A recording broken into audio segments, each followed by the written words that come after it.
Panglima Kodam Iskandar Muda melakukan pemecatan secara tidak hormat kepada prajuritnya yang terlibat kasus narkoba. Prosesi pemecatan tersebut dilakukan dan disaksikan ratusan prajurit Kodam Iskandar Muda di lapangan hijau Jasmani, Nesu, Banda Aceh. Pemecatan yang dilakukan ini sebagai bentuk komitmen Kodam Iskandar Muda dalam memberantas peredaran narkoba. FA, prajurit 2 dari Batalion Infanteri Yonif Raider Khusus 115 Macan Lauser, dipecat dengan tidak hormat dari Kesatuan Angkatan Darat karena telah terbukti menyalahgunakan narkoba beberapa waktu lalu.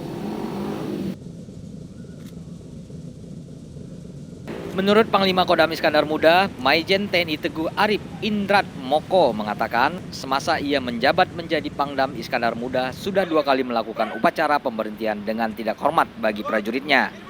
Sedikitnya ada 56 prajuritnya yang telah diberhentikan secara tidak hormat. Rata-rata kebanyakan dari mereka terlibat kasus narkoba. Ada prajurit yang kita pecat, bahasa kita kasarnya pecat atau pemberhentian dengan tidak hormat karena melanggar aturan-aturan yang sudah ditentukan oleh TNI. Makanya kita pecat. Karena akan reward and punishment kita tegakkan betul-betul di Kodam Iskandar Muda. Tidak pernah ada kompromi.